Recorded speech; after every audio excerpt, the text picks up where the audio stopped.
बिस्मिल्लाहिर्रहमानिर्रहीम। Dear students, आज हम difference between Rutherford atomic theory और बोहर एटॉमिक थ्योरी को डिस्कस करेंगे। आज के टॉपिक में हम देखेंगे कि रदरफोर्ड एटॉमिक मॉडल में और बोहर के एटॉमिक मॉडल में क्या डिफरेंसेस थे। तो सबसे पहला डिफरेंस है रदरफोर्ड एटॉमिक थ्योरी और बोहर एटॉमिक थ्योरी में, वो ये है कि इन दोनों ने अपने अपने मॉडल की बुनियाद किसको रखा। तो रदरफोर्ड का जो एटॉमिक मॉडल था उसकी बेस थी क्लासिकल थ्योरी, जबकि बोहर एटॉमिक मॉडल की जो बेस थी वो थी क्वांटम थ्योरी। तो Rutherford atomic theory was based upon classical theory. Classical theory ये कहती है, according to classical theory of radiation, electrons being the charge particle should release or emit energy continuously and they should ultimately fall into the nucleus। Classical theory ये कहती है कि जब कोई charge particle revolve करता है तो उसकी एनर्जी मुसलसल रिलीज होती रहती है, और जब एनर्जी रिलीज होती रहती है तो एक वक्त ऐसा आएगा कि जब एनर्जी उस पार्टिकल की बिल्कुल ख़त्म हो जाएगी।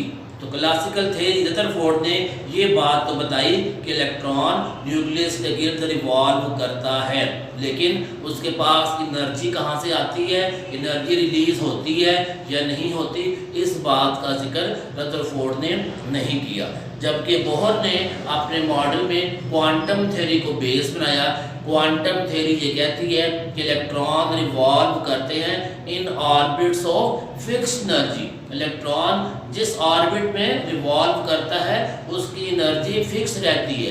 तो जब तक एक इलेक्ट्रॉन एक ऑर्बिट में मूव करता रहता है उस वक्त तक उसकी एनर्जी में कोई चेंज नहीं आता। तो बोहर ने इस बात की वजाहत कर दी कि इलेक्ट्रॉन जब तक रिवॉल्व करता रहेगा एक ऑर्बिट में उस वक्त तक उसकी एनर्जी फिक्स रहेगी। तो ये था पहला डिफरेंस रदरफोर्ड एटॉमिक थ्योरी और बोहर एटॉमिक थ्योरी का।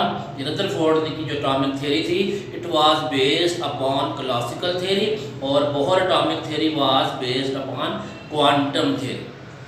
तो सेकंड डिफरेंस है वो क्या है कि electrons revolve around the nucleus. Rutherford ने ये बताया कि इलेक्ट्रॉन न्यूक्लियस के गिर्द रिवॉल्व करते हैं। सिर्फ इतना सा जिक्र किया रदरफोर्ड ने कि electron revolves around the nucleus. Bohr ने ये कहा कि electrons revolve around the nucleus in orbits of fixed energy. Electron revolve तो करते हैं न्यूक्लियस के इर्द गिर्द, लेकिन उन ऑर्बिट्स में मूव करते हैं जिनकी एनर्जी फिक्स होती है। तीसरा जो डिफरेंस है वो ये है कि no idea about orbit was introduced. Rutherford ने सिर्फ ये बात की थी electron revolve around the nucleus.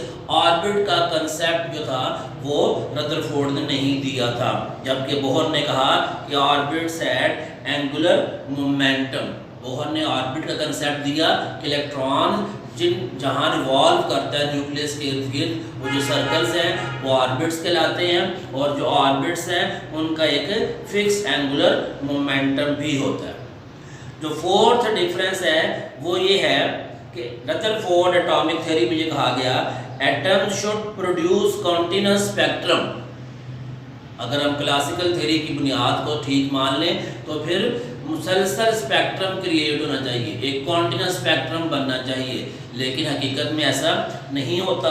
तो बोहर के एटॉमिक थ्योरी में क्वांटम थ्योरी को बेस बनाया गया, उसकी बेस के ऊपर atom should produce line spectrum. Atom को लाइन स्पेक्ट्रम प्रोड्यूस करना चाहिए। तो रदरफोर्ड एटॉमिक थ्योरी के अकॉर्डिंग कॉन्टिन्यूअस स्पेक्ट्रम प्रोड्यूस होना चाहिए, बोहर एटॉमिक थ्योरी के अकॉर्डिंग लाइन स्पेक्ट्रम प्रोड्यूस होना चाहिए। नेक्स्ट जो लास्ट डिफरेंस है दोनों थ्योरीज के अंदर वो क्या है कि रदरफोर्ड एटॉमिक थ्योरी के according atom should collapse. Atom का स्ट्रक्चर कोलैप्स कर जाना चाहिए। क्लासिकल थ्योरी ये कहती है कि इलेक्ट्रॉन जब रिवॉल्व करेगा तो एनर्जी रिलीज होगी, एनर्जी रिलीज होगी तो एनर्जी कम होगी। जब एनर्जी कम होगी तो एक वक्त आएगा, एक स्टेज ऐसी आएगी जब एनर्जी बिल्कुल ख़त्म हो जाएगी इलेक्ट्रॉन की, और जब इलेक्ट्रॉन की एनर्जी ख़त्म हो जाएगी तो वो न्यूक्लियस के ऊपर गिर जाएगा, और जब इलेक्ट्रॉन न्यूक्लियस के ऊपर गिर जाएगा, इलेक्ट्रॉन रिवॉल्व करना बंद कर देगा, तो एटम का स्ट्रक्चर कोलैप्स कर देगा। लेकिन बोहर एटॉमिक थ्योरी ये कहती है कि एटम शुड एग्जिस्ट, कि एटम का स्ट्रक्चर कोलैप्स नहीं होना चाहिए, एटम का स्ट्रक्चर हमेशा एग्जिस्ट करता है। बोहर ने वजाहत कर दी कि एनर्जी में चेंजेस किस किस तरीके से आती हैं। तो ये हमारे पास 5 डिफरेंसेस रदरफोर्ड एटॉमिक थ्योरी और Bohr atomic theory. Thank you.